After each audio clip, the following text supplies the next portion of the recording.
All right, Nick, it's time to talk about the Wisconsin Badgers. There's a lot of changes going on down in Madison. Obviously, newly minted head coach Luke Fickle is there. He made a lot of noise up in Cincinnati. He's coming down to Madison. I think it's going to do big things for the program. But, he's a newcomer in the area. He may not know a whole bunch about Wisconsin and what they're all about. So, Wisconsin fans, in the comments below, let us know if you could tell Luke Fickle one thing about what truly is Wisconsin football. What would you tell him? Let us know in the comments below. But Nick, there's some other changes happening in Wisconsin as well. What do you have on that? Yeah, so one of the things that would not be associated with Wisconsin football, at least recently, or at least as far back as I can remember, is high flying, explosive offensive playmaking predicated around the quarterback position. But I tell you what, Mize, that is going to change 100%. Obviously, Luke Fickle was a spread guy out of Cincinnati, very famous for developing Desmond Ritter, who's now going to be a starter for the Atlanta Falcons in the NFL. But Fickle's not done heading in that direction. So it was reported first by Bruce Feldman that Phil Longo is leaving the University of North Carolina to go to Wisconsin, become the Badgers offensive coordinator. Longo had a prolific offense in Chapel Hill and helped develop Drake May into a star this year. He has a strong relationship with Luke Fickle for a while, and he interviewed for the Cincinnati offensive coordinator when Fickle was coaching there. Also joining Fickle and Longo in Madison is University of North Carolina offensive line coach Jack McNeil. That was also reported by Bruce Feldman. So what does this mean, Mize? This means Wisconsin's going away for a long time now, for decades, it feels like. They've been a running back focused team. It's about running back, offensive line, pounding the rock. It's all predicated in having that bell cow. Melvin Gordon, Ron Dane, right? You can just go down the list of all these guys. Historically great power football running team, great offensive line for 20, 30 years. They're always turning out NFL offensive linemen. This is a sign that it's changing. They're moving to be a quarterback centric team, air raid spread, explosive offense, throwing the football a lot more than they've ever done. Give me your thoughts on decision, Mize. What do you think of this move by first bringing in Fickle and then really committing to the spread, bringing in Longo behind him? Yeah, Nick. No, I think it's a great decision because Longo has really transformed a lot of the team's offenses he came to.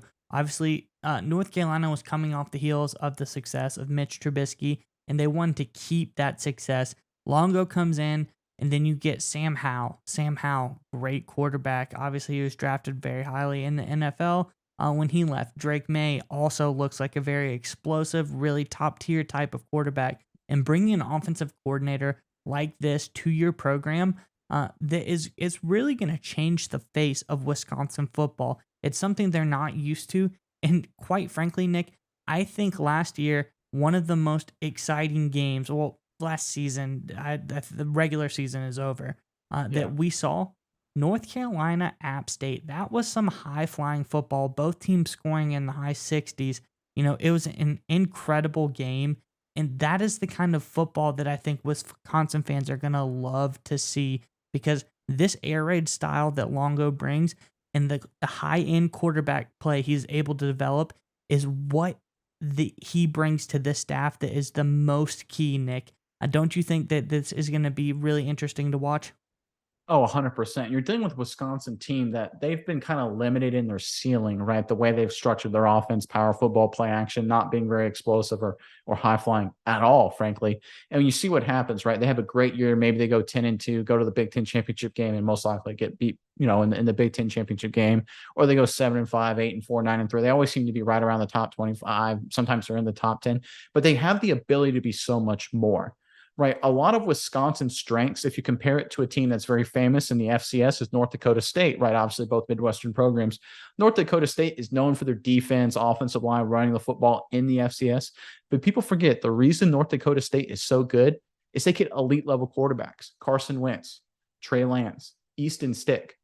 They built a dynasty despite being focused on offensive line and running and defense, similar to Wisconsin and the Big Ten, big boy football.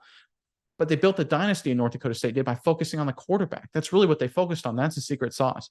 And Wisconsin, with bringing in Fickle and bringing in Longo and restructuring how they do things offensively, is learning from that and applying that. Because the way college football is today, you have got to be tremendous at quarterback.